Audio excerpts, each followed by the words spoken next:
In this episode, we speak with the CEO and co-founder of Assembly, Jonathan Fields.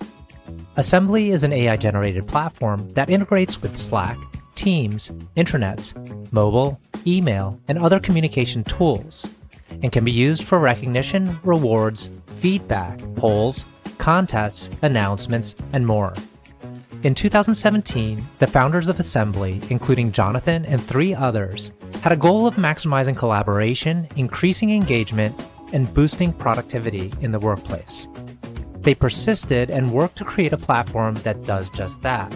Their dedication created spaces where information is easy to find, communication is a breeze, and employees genuinely connect. Before Assembly, Jonathan made his way from financial analyst to head of strategic partnerships at ZipRecruiter. He is also currently an active advisory board member at Apploi. I am your host, RJ Lumba. We hope you enjoy the show. If you like the episode, click to follow. RJ Lumba is the executive chairman of Market Insight Media and the managing partner of GrowthCap. He is the host of Great Entrepreneurs, a podcast for driven entrepreneurs and business owners. Our podcast covers all topics related to the entrepreneurial journey, from ideation to execution to optimization and to reaping the rewards of a well-run business. In the minutes ahead, we'll share with you unique insights and tactics from some of today's most accomplished and inspiring entrepreneurs. Jonathan, thank you so much for taking the time to chat with us today. It's a delight to be with you. Thanks for having me here. So where I'd kick off is the origin story for Assembly. It looks like, as I was doing a little bit of homework, the idea began while you were at ZipRecruiter. How did the kind of founding of Assembly take place? So it started even before ZipRecruiter, to be honest. I started my career in investment banking. You know, it's a sexy job in finance. It's the job everyone wants if you go down that path. But truth be told, it was pretty miserable. It seemed like nobody was happy. And I transitioned to a tech company. I thought it was a huge risk at the time. It was a startup, even though ZipRecruiter is massive now. At the time, it wasn't. It was like 15 people. But when I joined, there was like kombucha on tap and healthy food snacks and nap pods, to which I didn't even understand the reason to have a nap pod in the office. But there was emphasis on communication, collaboration, career progression, mentorship. There were all these amazing things. I was like, this is what culture is. And I became obsessed with it. And at the same time, while ZipRecruiter is technically a marketplace connecting job seekers and jobs, I became obsessed with SaaS. Like, they called themselves a subscription business model. It's like anything predictable with revenue is amazing. And what if you can combine culture with SaaS? And so that concept made me think, what if this technology could actually be brought to companies that don't have the human capital to deliver such amazing culture and opportunities? What if technology can help? So like ZipRecruiter was literally a rocket ship. It's like what once in a lifetime opportunity to be a part of a company like that. And my co-founder was actually at Honey, which ironically was on the same exact trajectory. They got sold to PayPal for $4 billion. So we both had these awesome jobs that we loved, the companies, the organizations, but at the same time, we were obsessed with culture. We wanted to launch something that allowed these small companies, medium-sized companies to have amazing culture, connective opportunities, and really mentorship opportunities at organizations to grow without the human capital to do it themselves. Mm-hmm. We started nights and weekends building until we had enough revenue traction for investors. We weren't even looking. They started finding us because we started launching in local LA-based companies. And it's been off to the races ever since. But that was sort of the origin of like where this idea came from. It's just something we saw. And we wanted to take what was being done by humans, put it in technology, and make it scalable. Yeah, I'm really excited to dive deeper into Assembly and how it's able to really help companies scale their cultures. Before we do that, the other interesting point is that you have a great relationship with the founder of ZipRecruiter. It's not always the case when people leave their companies that they're able to still maintain a good relationship with their former founder. And it seems like he may have even helped you either by showing the characteristics of a good leader or maybe even more directly helping to cultivate your leadership skills. But tell us a little bit about maybe how he was able to do that for you. Yeah, I would say it's not one thing. It's actually a slew of ways to which he's still helping me today. So first and foremost, showing me what a true leader looks like. is the best gift that could have ever been given. I mean, I've seen a lot of CEOs, and he was running laps around other CEOs, just like a CEO, essentially. And he always listened. Like, he was the type of CEO who anyone, whether you're a customer support or VP of engineering, it doesn't matter. If you have an idea, willing to listen, which I thought was unbelievable, especially for a large organization. But yeah, we stayed super close, not only for mentorship, but actually did a direct investment into the organization. Is always there to talk about ideas, run through pitch decks, just like always there to bounce ideas off of. But it's not even just the CEO of ZipRecruiter, Ian Siegel, who's an unbelievable leader and mentor to me and friend. The Zip, like they could call it the PayPal mafia, like the Zip crew has been so helpful. The network, I mean, if you look at the group that spread out after Zip's IPO, let's say of the 50 people who spread out, which I'm sure there's more, I'm in 25 of those companies. Like they all, had that connective tissue and brought us with them. So the network is super powerful. The other leadership, the president, David Travers, has been a mentor to me in so many different ways. Just the network is fantastic. I say that more than anything. It's the culture that was cultivated during the time at Zip, those friendships and bonds and trust that you garnered over the years of building this awesome thing together has, really made an impact, not only on me, but there's a lot of other entrepreneurs who spread out after Zip's exit. So pretty awesome to see what's happening. How do you think a company that's growing quickly like that and wants to retain its talent, how do you think it best balances between encouraging folks to pursue their passions, maybe start businesses outside of that business, but still retaining great talent? How do you think ZipRecruiter was able to do that? Being completely honest, you don't want people to stay there. Like if you're there, and by the way, their retention was astronomical in comparison. If you look at the average industry stats on turnover in technology companies, they're on borrowed time for 90% of their employees. The average duration is extremely long. And it's because the culture's there, because the mentorship there, because the leadership is fantastic.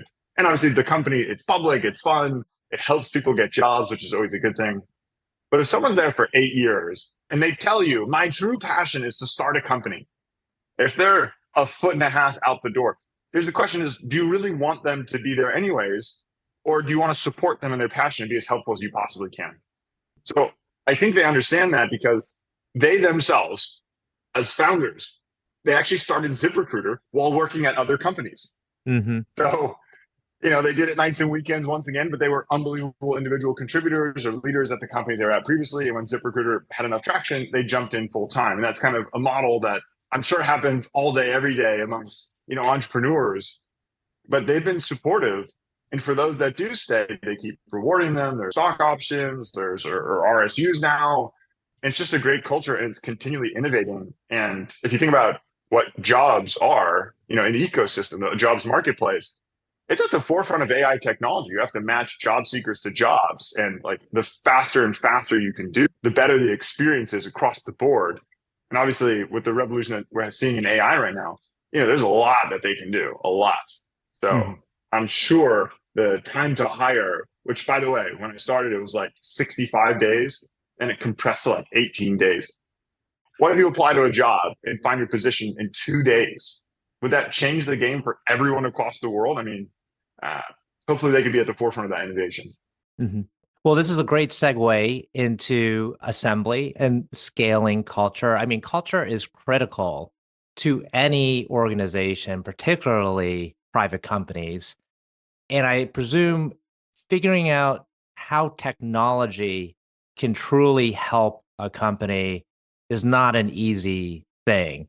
So tell us about how Assembly was able to create a SaaS solution to helping companies scale culture. Yeah, so it actually happened in a couple phases. The first phase was to get the core features out that we wanted to help these companies scale their culture. And the second phase, which is happening now and is accelerating at an accelerating rate, is utilizing AI to make that process 1,000 times easier. So first and foremost, we cared about really 3 topics: engaging coworkers with one another, pushing of information, and binding of information, sort of the 3 pillars of culture in one way or another. And so the first one, engagement, that could mean a lot of things to a lot of different people.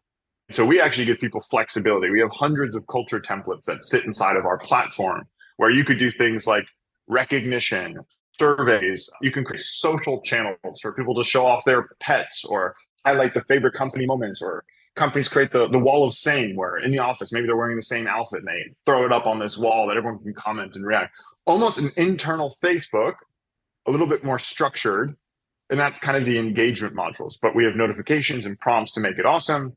And sitting behind the recognition program is a reward system. It encourages recognition to happen across the board, because when you get it recognized enough, there's a reward. So it's, like a self-fulfilling prophecy that, if you continue and incentivize to encourage recognition, it'll happen. So that's kind of the first pillar of the engagement. The second pillar is pushing of information. Gallup runs these massive surveys every year, and it always comes back kind of the same. People don't feel like they're appreciated enough at their work. They don't feel informed of what's happening at the company. They don't have a good dialogue with their manager. The results are almost always the same. They're like different flavors of the year. It's almost always the same feedback. And so one of our second pillars is pushing of information. How do you deliver information correctly? And there's so many different sources. It's so bifurcated now of where people look. There's Slack, there's Teams, there's email, there's mobile, there's 50 different platforms, SaaS platforms that companies are using. And the numbers are pretty wild where you can go to find information. And so Assembly, what we do is when you do have an announcement, when you do have information coming through, you can push it to Assembly, but we distribute it everywhere. We distribute it to Slack, to email, to Microsoft Teams. We put it on our platform. We highlight it. We can throw it up on TV screens. We can put it into your Slack or Microsoft Teams mobile app, wherever you are. Or we have a Zapier connection to put it anywhere else you want it to go, which there are random places people want to push the content. So distribution is a major player in finding of information or pushing of information. And the last pillar for us is finding information. And search, document storage, all having this in one place. Everyone's minds go to like SharePoint, which is Microsoft's version of an intranet. It's clunky, it's old, it has, nice tiles looking of like the announcements. But that type of curation, nobody wants it. It's like, do you prefer to find information on Google, or do you want to go to a library and look up the information yourself? It's just a different way to do things. And with the advancements in AI, which is where we're getting to, not only can we connect to all your file storage tools, your Google Drive, your OneDrive, your Dropbox, your Box, wherever you're storing data, we can pull all that into Assembly. You can search like normal. But the nice part is, in today's world, if you have a question, you don't have to go to your manager. You don't have to go into a folder to find the document. You could just say, what is my PTO policy? You could say, what do I wear on the first day? My SSO isn't working. What's my first step? And if that documentation lives anywhere, the software is going to give you an instant answer. Mm-hmm. So technology has just radically changed how culture works by making things a little bit easier. And even on the survey side, if you have 500 employees, you run a survey and you get 500 open-ended answers. In the old world, someone had to read that. That's going to take weeks. Now our AI bot can summarize it in a fraction of a second and give you action items and next steps and tell you the sentiment of the analysis of what's happening to your people. So it's just a better way to do things that we already wanted to do. And it's just being accelerated by AI right now. I'm curious, if you could only have one of these three offered to the market and you had to get rid of the other two for one reason or another, what would that one solution be? That's such a hard question, because that's the problem, is there's thousands of companies using the platform, and the same thing, everyone wants something different. That's actually consistent. But the other part that's consistent, everyone says, I have too many tools. And everyone, it was like, for a minute there, it was like, I need a tool for this, a tool for that, a tool for this. Now everyone's consolidating their tools into one toolkit. It goes back and forth of point solutions to tool consolidation. And we're definitely in the realm of like tool consolidation right now, especially with AI. So I think it radically increases participation when there's one source of truth versus 19 of them. So I find that question too hard, because I think they're all critical to be coherent and collaborative with one another. Too hard. Okay. Is there a threshold for size of company where your solutions are most applicable? I would say we're not a true enterprise organization. So we don't have any companies over 10,000 employees using the platform. And generally, we're sub 3,000. So I would say we're lower mid-market and SMB. And we have tons of companies in the 100, 200 range, even smaller. So 5,000 down is really where we sit. We do a little bit into the 5 to 10,000, but over that, we actually just turn them away and recommend to some of the bigger players in the space. We kind of know where we sit and we're happy with it. Got it. So I think you're about 6 years in or so, several years in on the entrepreneurial journey. We talk to entrepreneurs at various stages of their journey. Some have already exited multiple companies. Some are at the very front end. Where do you find you are currently in your journey? And tell us about it. What are the challenges? Oh man, there's no day that doesn't go without a challenge. I think that's the whole part of being an entrepreneur. Part of SaaS, if you look at Figma, have you seen the charts of Figma in their journey? It essentially goes like the first 4 or 5 years, it was pre-revenue. They call it like R&D, fundraising, Series seed, Series A. They stretched it a really long time. Then it was like product launch, iteration, another couple of years. I mean, it was a ridiculous amount of time. And then it went just like vertical. The company went vertical. They had a ridiculous exit. And that's often the journey you see in SaaS.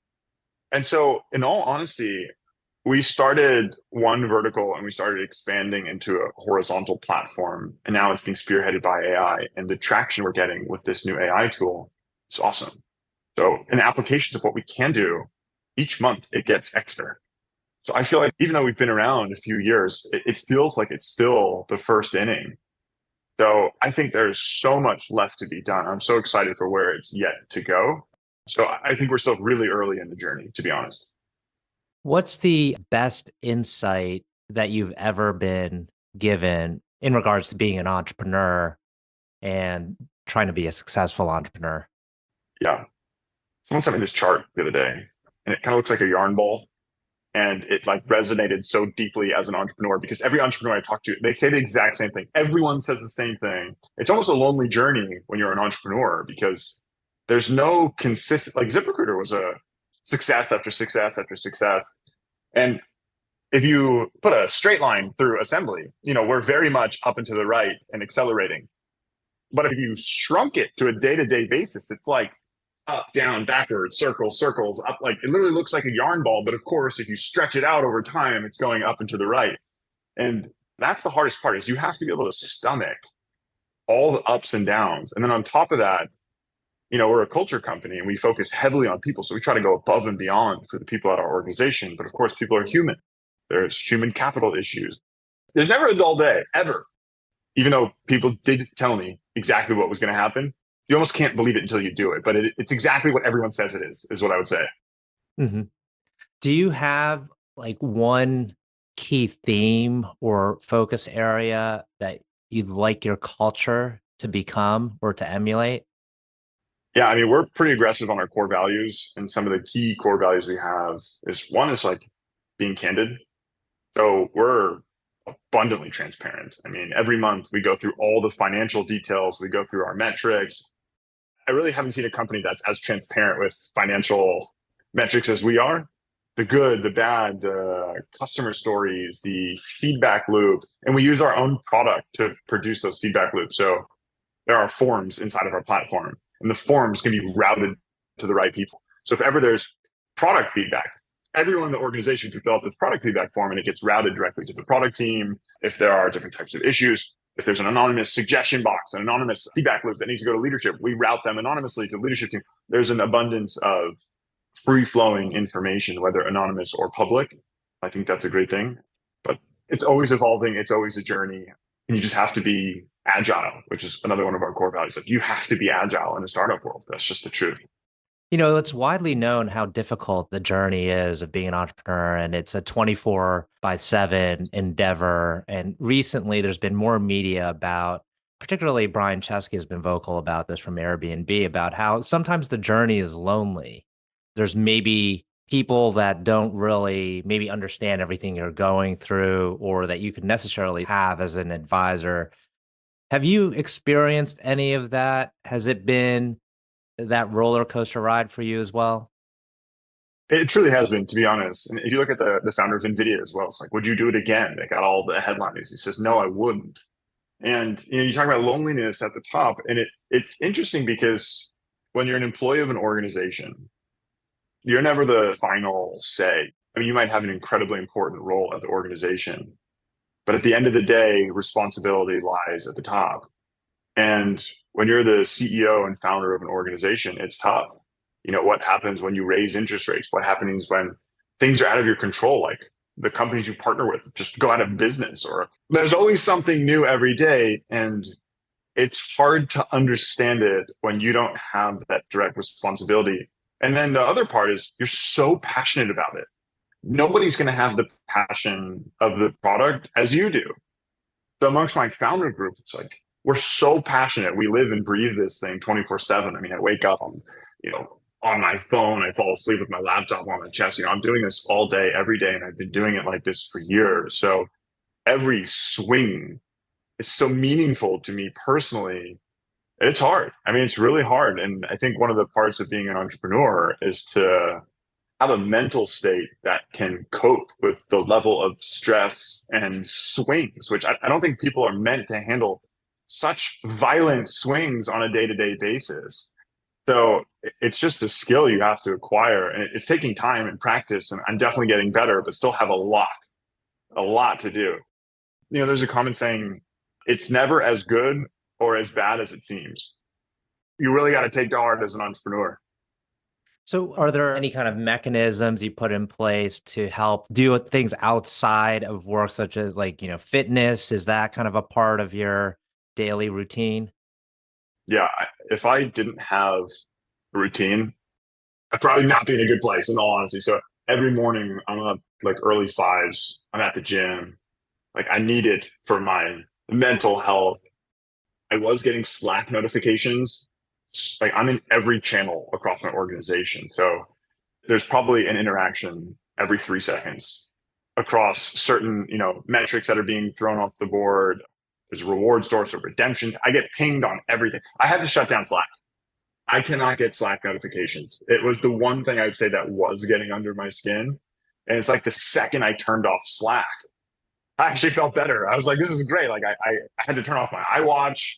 So any place that gives me the constant notification, I had to shut that down. I was like, if you need me, text me, call me. I will always respond, but I cannot get the push notifications via Slack because it was just, every couple seconds is too much because it'll never stop. So that was one of the things I think I did that made a big difference. But other than that, we talk about the downside, but I love it. I love the grind. I love the hustle. Every day I'm learning something new. And every day there's a problem. And if you like to problem solve, like an entrepreneurial life is wonderful because there's a million problems to solve. So I think that obviously the pros outweigh the cons. But yeah, you have to prepare for the swings. Yeah, I think the interesting thing, as I was thinking about it the other day, it's almost like being an entrepreneur, you get to kind of gamify a part of your life because it is this continuous, like get to the next level, and it's problem solving the whole way. So you could potentially be in flow for the majority of your workday. You could be in flow thinking through and solving these problems. We're coming up on the tail end. I've got 2 final questions. One is, can you tell us about a person who has had a profound influence on you? Honestly, it goes back to the ZipRecruiter folks, both Ian Siegel and David Travers. Ian Siegel from a CEO perspective on how to lead the organization, but I partner closely with David Travers, who's now the president of ZipRecruiter, and he has a magical gift. One, he's one of the smartest people I've ever met. I mean, Harvard, Stanford, perfect, GMAT, SAT type person, but that's not what's impressive. It's actually impressive is his EQ. So we'd go into these banker meetings and he would control the room in a way that if you're not paying attention, it just seems so organic that you wouldn't notice anything's happening, but everything was intentional. Everything. If you give someone what they want and flatter along the way, you might find the thing that you need is also available if framed correctly. And so, I mean, just the EQ learnings I derived from David Travers were probably the best soft skills I've ever picked up in a business sense, but amazing what you can do if you're intentional with how you control narrative. And that's a superpower. Excellent. A last question. Can you tell us about a charity, cause, or other endeavor that you're passionate about?